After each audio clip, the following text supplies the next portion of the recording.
Oi, gente. Temos novidades no caso dos 4 médicos vitimados na Barra da Tijuca. 3 deles faleceram, né? Aparentemente, um desses médicos pode ter sido confundido com um miliciano, né?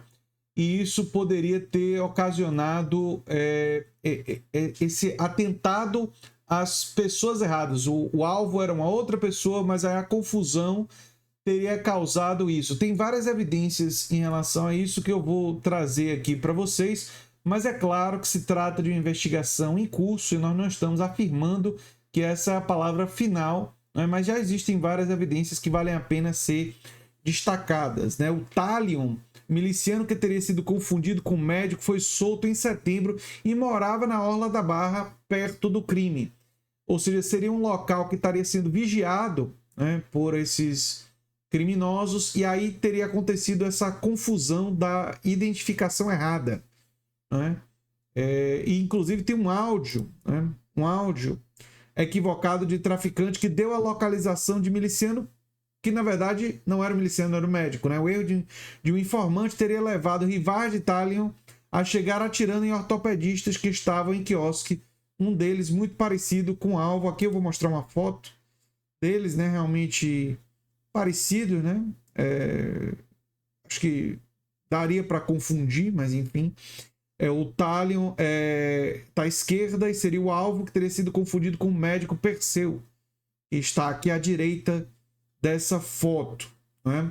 E tem outros detalhes. O Comando Vermelho já teria executado os responsáveis por isso, né? Por matar o médico por engano. A informação que circula nos meios policiais dá conta de que a alta cúpula da maior facção do Rio ficou enfurecida com a ação trágica e desastrosa sobre isso. Eu vou deixar as reportagens no comentário fixado, né? Todas essas reportagens.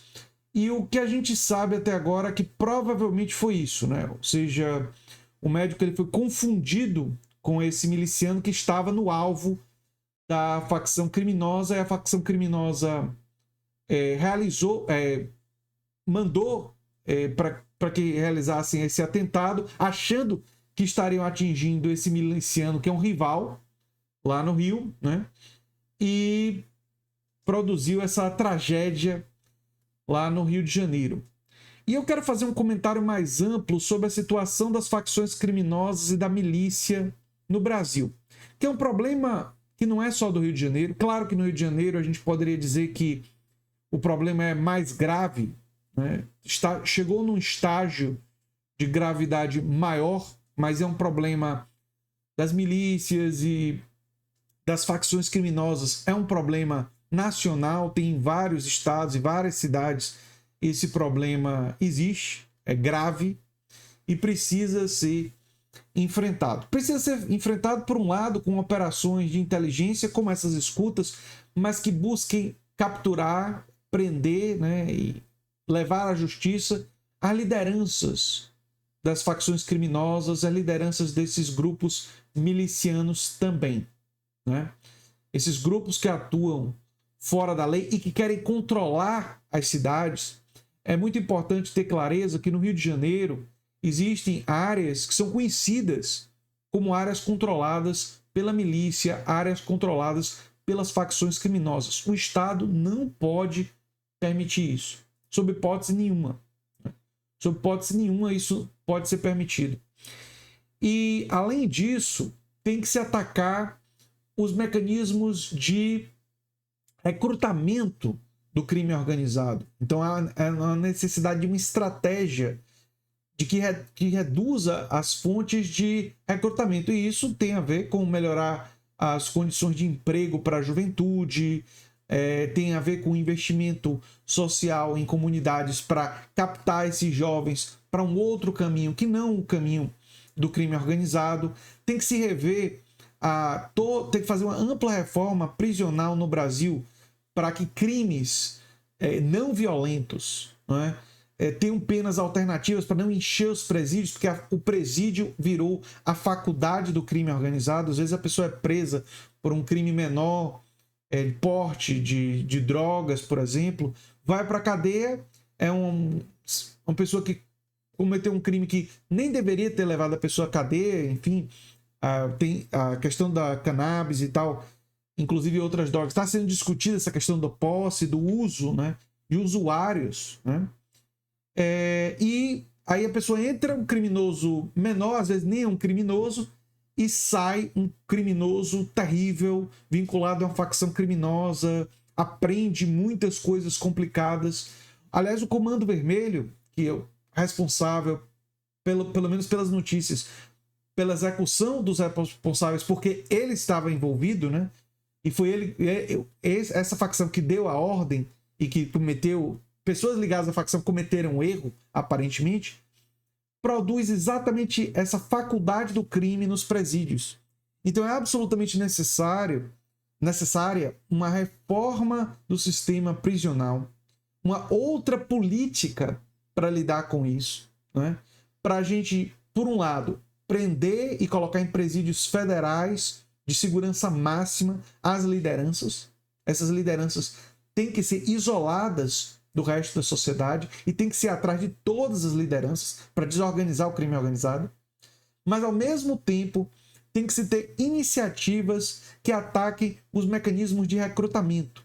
Além do que, criar mecanismos para tirar também o financiamento do crime organizado. Então, é uma atuação que é muito difícil, não é fácil fazer esse enfrentamento, mas é uma necessidade pública. E o governo Lula recentemente anunciou um pacote anticrime com um valor bastante elevado de investimentos. Eu ainda vou estudar esse pacote anticrime para ver quais são as estratégias que estão ali, mas eu adianto que eu entendo que a gente tem que atuar nessas dimensões. Por um lado, na desorganização das lideranças, atacando inclusive as milícias.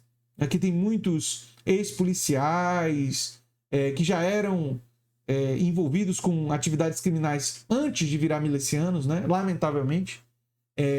Não estou falando que isso é uma coisa de todos os policiais, óbvio que não, nem da maioria, mas tem um segmento que lamentavelmente se envolveu com isso, né? E se tornam esses milicianos, e tem que se ter uma visão do todo para enfrentar isso, atuando em todas as esferas, na dimensão dos determinantes sociais desse processo, na questão prisional, na reforma do sistema prisional. Tem que atuar com inteligência, usando de tecnologia para prender as lideranças, modernizar inclusive o sistema judicial em relação a isso. Tem que se ter um olhar para isso, falar com especialistas para ver qual é a melhor forma de enfrentar essa questão, porque se tornou uma questão dramática. O que acontece no Rio de Janeiro, uma coisa dessa poder acontecer, de um médico ser confundido com um miliciano e acabar sendo vítima, que é o que parece que aconteceu, né? É uma tragédia terrível e mostra a necessidade dramática de uma ação forte, e que a esquerda deve abraçar essa causa, não como uma causa punitiva, moralismo, como muitas vezes a direita faz, mas como um sintoma.